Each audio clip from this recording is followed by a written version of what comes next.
Yeah, very true. So I think our event is probably live now, and Yes, it says it's live. it says it's live. Okay, Yeah. excellent. So welcome, Dan. From my side, it's a very good evening to you. I'm sure a very good morning to you, first of all. And I'm so glad to have you on this show today on a Thursday evening. And since the time we posted it on our social media and other WhatsApp channels, people were very excited. They said that they would really want to understand, one, the topic itself is interesting. Two, because you carry a lot of experience and knowledge of this subject.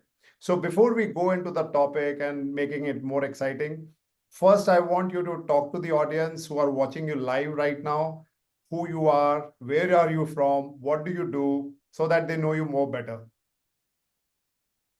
Okay. So I was born in Romania. I immigrated at around age 25 to Israel. I lived in Israel for 7.5 years. And then I moved to Canada. As a profession, I learned the profession of IC layout designer in Israel in Motorola Semiconductor. I moved to Canada, and so I design in Israel microprocessors and DSP chips. Then I moved to Canada. I started with memories, DRAMs, SRAMs, FRAMs, whatever RAMs you want. And then I moved to a company called PMC Sierra, where I design internet chips for antennas, for transmission. And we move little slowly to optical, but the company was bought by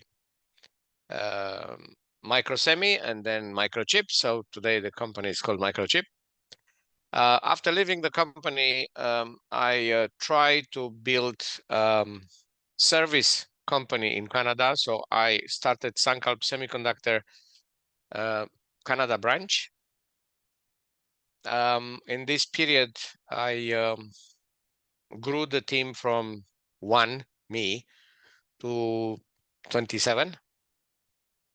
And I was involved a lot in Sunculp Semiconductor training starting 2007 until 2019 when I left the company. And the reason I left the company was because the company was bought by a 150,000 people company called HCL, who the moment they came on board, they said, you do things our way.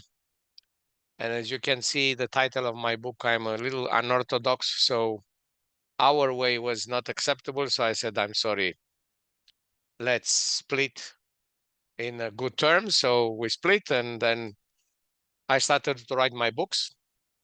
Behind me, you can see CMOS IC layout. That was the first layout book that I wrote 20 something years ago. And a lot of people learn how to do layout based on this book. The blue version is the Chinese translation, and the other purple translation is the Korean translation. And then I wanted to start to write a revision on the book and a management book. It's in the works. It's called performance management. But people who knew me asked me to write not so much about the standard management, but about my personal management style. So I asked what, and they said, your unorthodox management style. I said, okay. So I started with writing the management things, and then they said, that's not good enough. We need more. We need to know, how did you get there? What make you be unorthodox? So I started going back to Israel and then going back to Romania. And only when I reached age 10, everybody was happy. So the Unorthodox Manager, the book you see behind me, starts at age 10 and has all the reasons why I ended up unorthodox, pretty much. Excellent, excellent. I can really see those books nicely. And the Unorthodox Manager is something we are all going to learn today in our topic, that why people leave their bosses and not the organization. So I think if we come to this topic itself, I mean, like, it's been for me also like 25, 30 years of my work and your experience and many more. This is a very age-old topic, isn't it? So the question is it really that people leave their bosses and not the organization. Is it really true? Well, I cannot speak for everybody because I don't have statistical data, but in general, everybody I talk to when they change companies, if it's not for personal reasons, i.e., they move somewhere else, they change countries, they change interests, and their interests are totally different than the company, most of them are leaving because of their direct manager. So I still believe that majority of people leave jobs because of managers, not because of companies. Now, in many cases, the companies have something to do because they don't value correctly the management positions. But in my personal opinion, after 35 years in semiconductor industry, I can vouch for the point that it's a manager's job to make it happen. And if they cannot make it happen, they should leave. Yes, a lot of people stay because it's nice, warm, and well paid, but that's on their conscience, not on somebody else. And the bad manager has a big impact of a lot of people, everybody who's in the team. So, but as we discussed before, and as it is written in the book, management performance today in almost every country, in any company in the world, is based on deliveries of the team. How the team does in project work and how the team does in saving the day, like working hard, working smart, all the other big words. But now manager is measured by unwanted attrition. Well, if it's not measured, it's not a priority. So the entire system is not built to encourage managers to do a manager job. It's not a secret. It's not a surprise that this doesn't work. And there are many, many reasons why this doesn't work. The first reason is people get promoted to the position of the manager on the wrong assumptions. And let's say you have a 10 people team and one is the best, project wise, saving the day, technology, everything. Well, that's the person that they will promote to manager. Well, who says this person wants to be a manager? Who says this person understands what being a people manager means?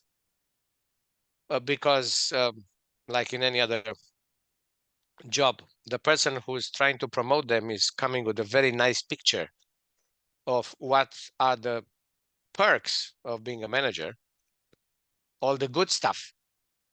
And then the one who gets into the position is really unprepared. Unless they had enough time to figure out in the organization who is a good manager, who's a bad manager. But again, for this, you need to have time. And so first of all, we choose the wrong people. We start putting in management position people that don't have interest in people management. They like the picture, but they don't. It's like a demo. You sign a contract based on a demo. When you get the product, is not really what the demo says. So yes, you have people unprepared. Number one. Number two, some people are not. How can I say? Personality-wise, they are not. I'm not saying confident, but they're not feeling at ease to work with people. Not on projects, on their issues. And projects are more deterministic. People are not. So if you put a manager in a position just because you give him more money, but doesn't have the right conviction that he wants to be or he or she wants to be a people manager. And number two, you don't give them time to do management. Because in most cases, they put somebody in a management position and they say, okay, now you are in top of everything you did. and everything you do during the day, well, guess what? You have another position as a manager and we'll give you another 10% salary. Well, 90% of my salary is based on my performance as a delivery. Well, I will spend the time on a 90%, not on a 10%. So managers are not given the time to actually manage. Another problem is they are not given mentorship. They are not given training. When somebody gets into a management position, you should send them to a training course, to the basics. And then somebody has to be a mentor. In my personal experience, I had a very good mentor in Israel in Motorola Semiconductor, and I had very good mentors in Canada. So I was lucky. But a lot of people are not. So let's go attrition, unwanted attrition. So to prove the point that I said that people leave managers, not companies, I start to look at my team from year 2000, and I left the company in 2013. My unwanted attrition was 0. And I had teams in Canada, 2 locations, sometimes 3, 1 in United States, 1 in Israel, and 1 in India. Now, at the time I had people in India, and I work with the contractor house in India, Bangalore had 30% attrition. Well, in all this period, I had 0. Now, I didn't give them salaries bigger than the market because that's a market. No company will just throw money to solve problems. So I did a lot of other things for the team. And if you read the book or you ask the question, you will get the solutions. So 10 years measured, 0 attrition in 5 cities, 4 countries. Excellent. I think you nailed the point in detail, because my understanding, I'll just add to it that what you said is performance becomes one of the major criteria for promotions. And I also want to add that what you said somehow, that companies are also becoming impatient to achieve results. So younger companies, newer companies, startups, they try to hire people faster by paying more salary in the management roles. And then they need fast results, they need quick results. And that's where whatever you said, that in order to do that, they don't get training, mentorship, and the time, patience to grow themselves. Am I right? This is what I think is happening. But I don't think they really need all this stuff, because I could prove with measurements, this will come in a book called Performance Management, that with my methodologies, and I had 3 team leaders that were nicely groomed, and we worked very well as a team. We succeeded in delivering the fastest outputs, and we measured ourselves against external contractors and external companies, and we proved they do much better, much faster, and still do everything needed for the people. So again, it's I want to say it's science, but I think it's more cooperation. You need a pyramid, and the people below the manager have to be groomed and convinced and chosen again to be part of management pyramid. Yeah. So I think one It's more. not, it's a little art, but it's mostly science. Yeah. So as you said, something very interesting in your talk, that for 10 years, there was no attrition. And I'm sure you did a lot No of unwanted attrition. unwanted attrition. Okay, fair enough. So no unwanted attrition.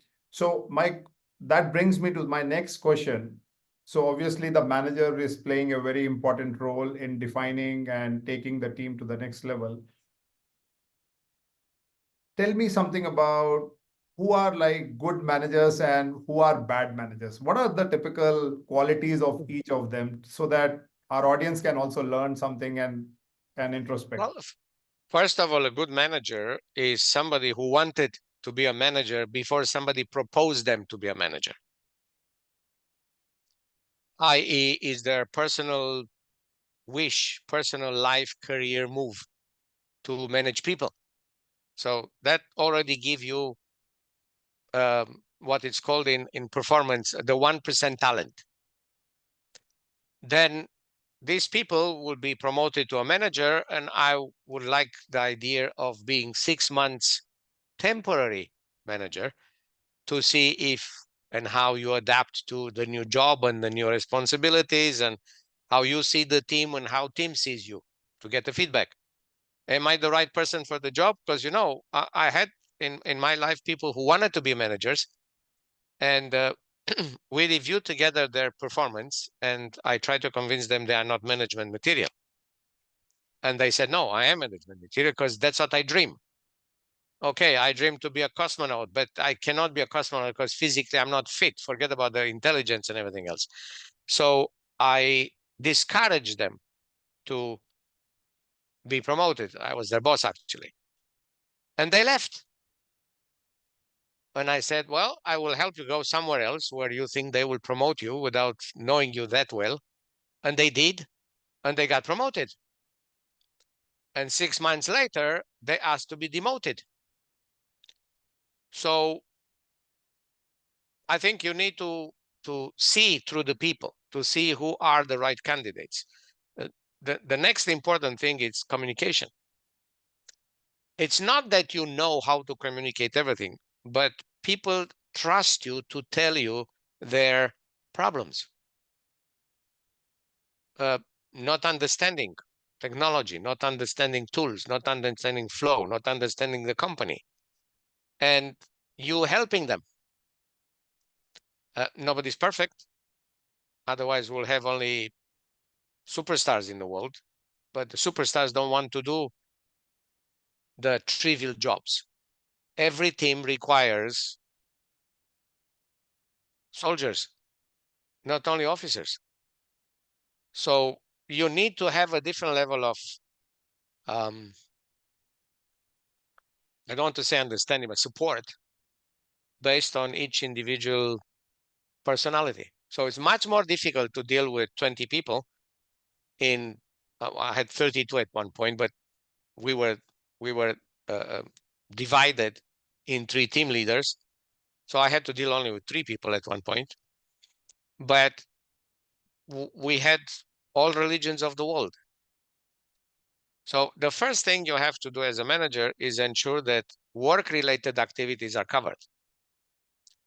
The second is personal.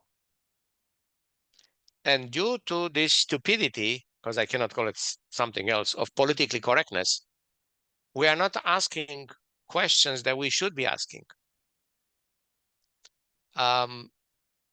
Which, if you read the book, you will see that in my experience happened in a few cases. And I was even blamed my human resources. I'm sticking my nose where is not my job. And I didn't stick my nose until somebody in my team was involved. So a manager needs a lot of training on people, on cultures, on religions, on traditions, on all the rules and regulations. And I call the book Unorthodox.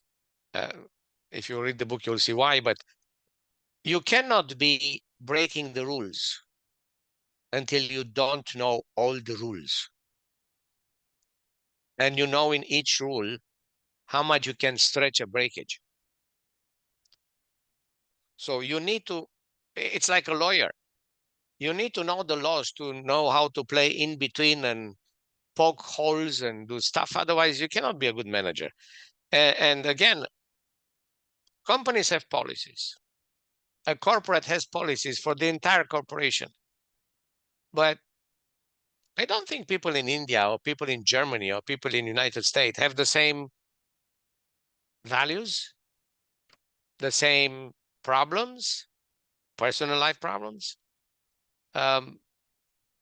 So unless you understand all this and you are local, or you are not local, but you have a local representative, and you adapt the policies to local realities, you are not a good manager. Next question. Yeah, sure. I get that. Thank you so very much. Yeah, absolutely. I have this question, right? Because some people talk to me about this, and there's an old saying that as you don't get your boss and parents by choice. So you can't choose, that you get that I want to. In some companies, you are allowed to ask for transfer from one group to another. Yeah. IBM being so big and having divisions that are doing very similar things, you can ask to be transferred. But in my profession, there was no transfer because it's very niche profession. So tough choice. Yeah. So We my call this question. manage up. Yeah, I was coming to that. So now, if you are unlucky and you have a bad manager who is either micromanaging you or who is making you work under stress or who is ruining your work-life balance, whatever it may be, there can be many areas where a bad manager can be. What to do in that particular case? What a person should do?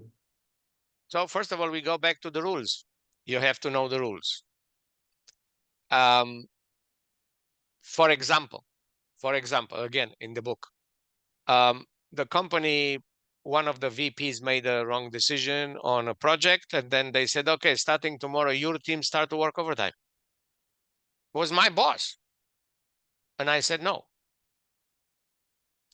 So he got pissed off, and he took me to the GM, and then VP, GM, we went to the CEO. It's true the company was small, about 320 people. And he said exactly like in a kindergarten, he does not want his team to do overtime. And the CEO said, okay, can you explain why? And I said, well, I don't think my team should pay because he made the wrong decision. He made the wrong decision. He should pay. So well, he cannot do your job. True, but he should pay for. So even so in Canada, for full-time professional people, there is no overtime pay. It's part of the job you have to do plus minus 10, 20 hours a week at peak times. Is assumed, is included. I said, it's okay if we screw up as a team, as a design, as a layout, as marketing. But it's not okay if somebody made the wrong decision because of his ego. You pay overtime. And the CEO said, well, so that's your last word? I said, yes. And here is how I want you to pay overtime. So I gave him a progressive list. He said, okay, I cannot promise this because we don't have this in the budget. I said, well, you have to make a decision. You want the project done in time or not? And in 24 hours, he came back and he gave me, well, okay, like any negotiation, not what I wanted, but pretty close. And then everybody else said, how come only your team gets overtime paid and we work same as your team? We don't get paid overtime. Well, ask your boss. So you can always, how can I say, with proper arguments, you can educate your manager. You can help the manager become better, but he or she has to want it. If they don't want it, well, you bypass them. There is always somebody in any organization who has the power to bypass procedure. Even in ISO 9000, there is only one person who has the right to bypass a check. So you just get to that person. And generally, that person is the person who cares about the money. So you translate human behavior or human management to money, and you win. And what if I told you, yeah. If you are right, you may not be right. Yeah. So that's a very thin line because a lot of people fear that if they go out of the way and they cross the line and go a level up, so the management will support a manager, whereas the person who is raising it is might become a scapegoat, may not be immediately, but in the near future. So there is always some fear psychosis. there's always some fear that he might be micromanaged further in some other department, and because he raised the voice or bypass. I hope you're getting my point. So a lot I of do. people don't do that. This is, well, I'm sorry, I cannot push them. But I know India, most common dance is Bollywood, but in some parts of the world, Western Europe and North America, we say you need two to tango. So if the manager doesn't like to tango, you help them, you teach them, you support them. But you need to initiate if he's not the one who's initiating. I know it's his job, but if he doesn't do it, you can help them see it. And you say, yes, people are fear for their job. They should be fear for their life. There are more important things in life than a job. And all the time you are afraid about your job, it's coming on the detriment of your life. So that's why the unorthodox manager people ask me to go down to a specific age, because this is where my resilience started. So when I had to negotiate with somebody something, manager, VP, COO, CEO, I said, here is the situation. I presented all the objective evidence. And there are the following solutions: 1, 2, 3, 4. I recommend that one. That's it. Let's say in 100% of them, I won. So it means like what you're saying, if you are challenging, you should support it as well. Don't just challenge and leave it open. So I'm that not happy. I'm not happy. That's not a answer. behavior. Yeah. When you want more money, because now, why do you want more money? Did you change anything in your responsibilities? Did you change anything in performance? No, but my friend in that company got that salary. I don't know what your friend does in that company. I don't know how crucial their expertise is in that company. Let's say in my company, I have 100 people in your profession. In that company, they have one. Well, you have pluses and minuses. He has a better salary, conditions, whatever, because he's at premium. But you have more job security because there are 100. In his case, I don't have a job for him. He's out. In your case, you have 99 people ahead of you if you are the best. So you need to come with real data, with real conditions. No, I'm not happy. It's not a, manager is not responsible for your personal happiness. It's responsible for your performance as an individual, as a team member, as an employee of the company. And yes, if they want this to be good, they have to know a little more about surrounding of you, family issues, health. I'll give an example. You are not allowed to, somebody says, I'm sick. Politically correctness, you are not allowed to ask them, what sick are you? Well, what if this sick is mental? And then a week later, the person comes to work and I have the same expectation I had as the week before. But they cannot perform at the same level. And this is an intellectual job. So again, as I said, you need two to tango. If you don't share the right information with your manager, even if they want to do the right job, they cannot do the right job. Yeah. Okay, good. I think our discussion is growing well, and now I've got a question on our HCN Connect page on LinkedIn by Mr. Raghuram. So I'm reading the question as it is for you. He Okay? says that yes, people leave manager was an old time say, but who will take the accountability of training or aligning such managers, which is even more dangerous as it's again not going to reflect on corporation. So the idea is who is going to be making them accountable if they are taking the wrong calls. I talk about the manager. Yeah. Again, it's a measurement. Do you measure unwanted attrition? If you do measure, then yes, he's accountable. If you don't measure, then it's very difficult to tell you didn't do your job. But I'll give an example from India, actually. Mm-hmm.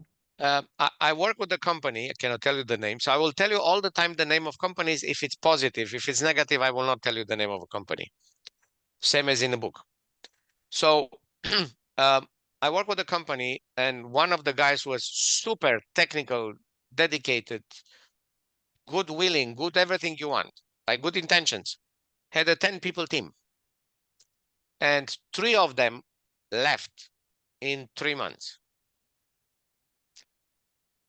The management said, okay, what do we do? What do we do?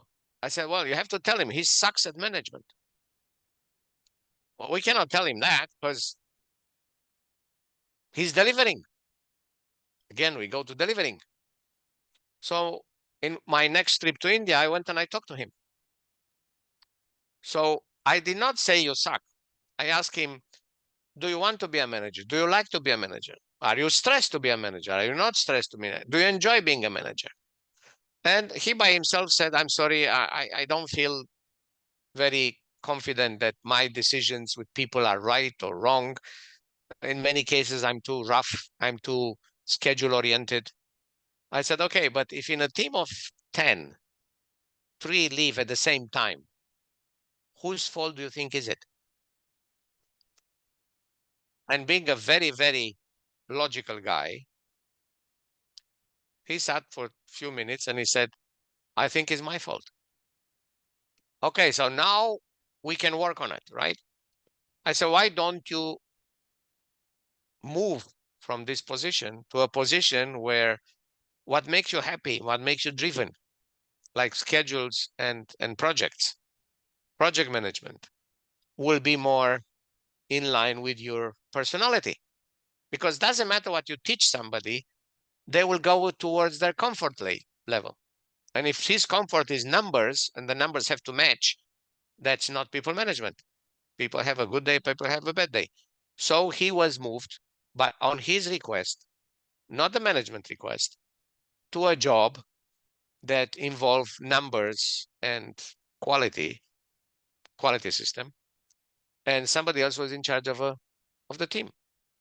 And the attrition was reduced to standard India attrition, which was 1 a year, 2 a year, not 3 months. Like nobody wanted to move to his team. He could not recruit people because everybody knew, you go to that guy, short life. Yeah. So yes, it's possible. Okay, good. Thanks. So one more question that I have received, and that is a person is telling me that he is working under a manager where he is also working very hard. He's delivering results, but his manager is very biased. He's very biased with somebody who had joined the organization because previously they have worked together. So he's always having kind of a soft corner. And he says that no matter what performance I bring, he is not impressed or he's just superficially happy. But heart of heart, he always try to corner me and I'm demotivated and I don't know what to do. And that's one of the reasons, as we said, people leave managers. So what do you have to say to So, him? well, first of all, he has to put the data together, not feelings. Mm-hmm. Let's say me and the other person, we have the same similar positions. We have similar job description. This guy deliver in 3 months or in 1 year that much. When I deliver that much, but you have to have data, not Mm-hmm. feelings and not impressions. I think I did better than him. Mm-hmm. No, here is my data. Here is his data. Mm-hmm. Compare. Mm-hmm. And if the difference is bigger than 10%, you have a case. Mm-hmm. If it's not, you don't have a case. Remember, in many cases, we have the feeling that the other person has a bias, but that's because we have 100% bias towards ourselves. Mm-hmm. Now, if you really want to know if there is a bias, you go and ask another manager, a manager in parallel with the person that you think is biased, Mm-hmm. because they see another face of this individual. Yeah. And you say, listen, my feeling when you go to another manager, different story. You don't go with numbers. You go with inquiries. And you don't say, I feel he's biased towards this guy and or towards me because of this guy. You go and say, do you see in that manager a behavior that is not equally responsible or equally rewarding team members based on performance? Is he inclined more to something or somebody? Like, I'm not in the specific situation, but you can always go and find a second opinion. Why? Because your opinion is subjective. But then, Just because you think so doesn't mean make it true. but then tell me something. One is, as you rightly said, is about being rational, going in terms of data. But we are human beings. We are emotional as well. You Yep, know, so yep, somewhere we yep. also need an emotional care or an emotional touch. And I think a lot Hmm. of people look up to that. Otherwise, everything looks very transactional. And when that is missing, a lot of people, they So just, they are living. yeah. That's one of the reasons for living. But at the same time, remember, one of the conditions that I said earlier is, does the manager actually has time for that? Mm-hmm. Because there is no time, it's not happening. If the manager has to deliver projects and it's measured on delivering projects, that's where 100% of the focus will be. Nobody said, okay, you failed to deliver, you deliver project 1 month later, but you have attrition, unwanted attrition 0, you get a bonus. I want to see that company. Very No, true. nobody cares about deliveries. Okay. So I will spend the time on deliveries. Now, if I give the manager time and he's not delivering performance in people management as per the time allocated to that, then I can step in and ask questions. Yeah. But again, go next level up. Yeah. Okay. Okay. Point taken. Now, I think let me reverse the question now, what we have spoken so far. So people blame managers when they should be blaming the Yes. organization, because you mentioned that, the organization plays a very important role in the launch of a manager, the development of a manager, and making a manager out of him. So why Yes. should we blame a manager rather than we should be blaming the organization? What do you have to say on this? Well, organization, like any organization done for business, has to have budgets for training managers, mentoring managers, and everything else. Um, the reason most organizations don't have time for that is because they don't put automation as a priority.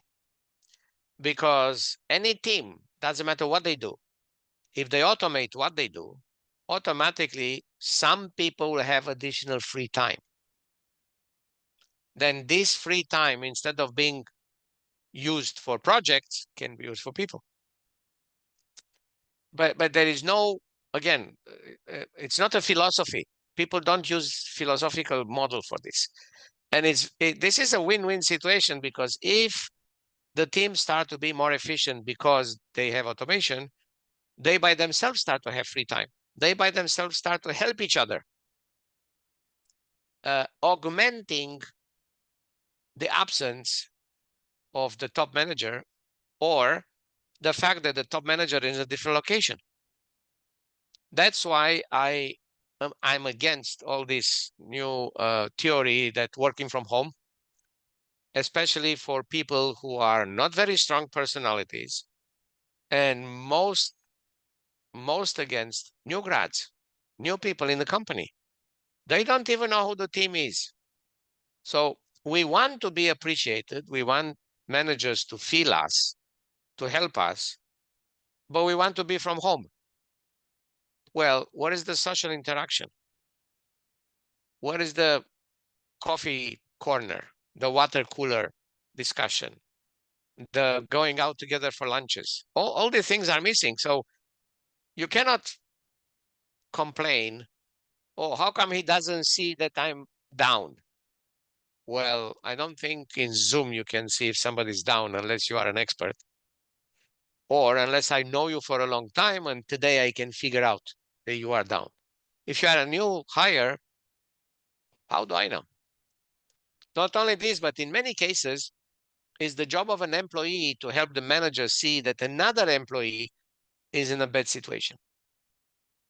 Well, do it in Zoom and you don't see that. So there are a lot of reasons why. So yeah, the corporation has to give time, has to give money for training. But let's say I will not pay myself. Would have never paid myself to go to a training in management. When the companies did spend money on me, in some cases wrongfully, but that's a different story. You'll have to read the book for that. But when I decided that it's for my technical knowledge I require to go to conferences, I paid my own conference. Like if I consider it's important for me, I will pay the money and go and do it. And if the company doesn't see this as a required investment, so be it. It's my life. Well, take responsibility over your own life. You know, when you make a lot of money a year, going to a conference is not big bucks. Yeah. If Yeah. this is important to you, if this has a return on investment. The only thing that I don't think companies do well is mentorship. Like assigning somebody to mentor you until you are on your feet, or in the companies I was in, I didn't have to ask. Everybody helped. Main reason being I was a new immigrant. And they assume, rightfully, I don't know. So I have good intentions, but they didn't want me to go wrong. So every time I did something, well, that's not the way you do things in Canada. Or, you know, we have a different speed than you had in Israel. So maybe you should align your speed with how the team runs and communication and everything else. So yeah, listen, corporation is a word. It's made by people. Yeah. So it's everybody in the company. It's not God. Yeah. It's somebody around you who sees that you are failing and is not stepping in to help. Yeah. Number one. Number two, we have corporations that are so distributed in the world, offices in many places. I'll give an example. We had only one sales guy in Ottawa for one of the companies, and he was down. Like generally, sales guys are, you know, full energy. Wow, well, go, we do. Well, customer, and he was down. So I asked him, hey, what happened with you? Hey, nobody cares about me. Nobody cares about this. Nobody cares about. Okay. So in the org chart in the company, I found out who's his boss. His boss was in California. Unfortunately, his boss was GM and VP. And I was a tiny manager. So I booked myself in his calendar because we had access to each other's calendars. He accepted because very, very curious. And then we had a phone conversation, and I said, I would like to bring to your attention an issue. This sales guy is depressed and whatever. And the guy said, who the hell are you to tell me that one of my guys has problems? I said, well, I'm a manager. And one of my management training courses said, you cannot be everywhere. You need some boots on the ground. You need a local spy. So I am for you this local spy. This guy is unhappy, and if you don't take care of him, I knew his performance is stellar in terms of sales. So I said, and if you want to take care of him, fine. If you don't want to take care of him, it's your prerogative, not my department, not related. But I don't want you to say when this happened that he leaves, I'm surprised. I didn't know what it is. So the guy said, yeah, fine. But guess what? He complained to my boss, to my VP. So my VP calls me and said, good job. I said, why is good job? You piss him off. That's good job. I said, what does it mean? Says, well, he's not doing his job. If he doesn't know that this guy is depressed and everything else, he's not calling him enough. He's not talking to him enough. He doesn't have good enough interaction. So good. You did what manager should do? Boots on the ground. Well, guess what? This guy got a discussion with the boss. The boss flew to Ottawa, had lunch with the guy, out, visited some customer under the pretense that he's going to visit the customers and everything else. And by the time the guy left, my sales guy was again pumped up, ready to go and conquer new customers and everything else. The VP GM booked me in a meeting to thank me for saving his employee. So again, was not my job. It's not a company. It's the people in the company who have to make things work. Excellent. I am really glad to hear that the way you described it. And a lot of people undergo this situation, but only few are able to take that step. And no wonder when such people like that guy, when they leave for whatever reason, I have seen that in their exit interview, one of the most common statement is, I think I had a very good relationship with my manager, but however, I saw that the organization is not taking the right steps to grow. And now I'm looking opportunities somewhere else. Had I get an opportunity to work again, I would love to work with this manager. These are the journal comments these people give when they leave these organizations. Well, listen, this is exit interview, and in many cases, some managers are working hard to make things happen, but it's not the organization. There are no budgets. There are no, at higher level, people make mistakes, and their mistakes are millions of dollars. So a conference for somebody, there is no money anymore. Yeah. Because they screwed up somewhere else $100 million. They don't have $2,500 for a conference. But if this is important to you, go and do it. Yeah. There is no stopping. Well, that brings me to my almost the last question. It's almost touching an hour, and I'm really enjoying talking to you. I'm sure the audience as well. Now, let's talk about anything that your data tells you about retention. When people were retained, we talked about why people exit. Now, let's talk about retention. What makes that, what clicks that people retain and remain in the system, even in spite of all challenges, problem of time, cost, and patience, or whatever you may say? Tell me something on retention. Well, first of all, everybody wants to have an interesting job. Even if it's something very simple, they want it to be interesting. And you have two choices as a manager. You make it interested for them, or you give them the power to make it interested for themselves. If it's interesting, they grow into it. If they grow into it, then there is no reason to go, because here I can grow. Here I can learn.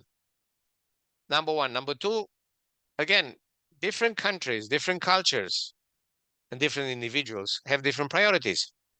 Yeah. Some people want a title. Yeah. Some people want money. Some people want free time. Some people want respect. Yeah. Some people want interesting, Yeah. like something small but interesting. And again, you can delegate to them the task of finding something interesting, or you just give them the task. So again, depends on how their creativity, their energy level. So these are the main reasons why people stay. The other, I'll give an example. When companies are in long distance, because they have different offices, you need to invest effort and time in communication training.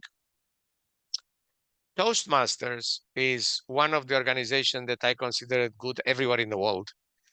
And the most important thing that Toastmaster does is encouraging you to talk even when uncomfortable to talk, or on topic that is I'm uncomfortable with. Yeah. But it's helping people to focus topics into exactly what needs to be said Yeah. without fluffing around with, because that's one big thing. The other big thing that unfortunately is not happening, again, politically correctness and all these new theories of woke and anti-religion and anti-color and anti-LGBTQ. Managers don't give direct feedback. They give a fluffy, Like if somebody is not doing his job, tell them you are not doing your job. Here are the numbers. Here are the results or the poor results. Instead of, oh, you can do better. What did I do wrong? Where did I do wrong? So if we really want to help people be happy, we have to give them the opportunity to improve themselves. And this is not money. Yeah. This is not corporation. This is proper training of a manager. Yeah. And again, time. You need to give the manager time to manage the people. Yeah. So these are the biggest, how can I say, the secrets of retention. Excellent. People have to be paid market.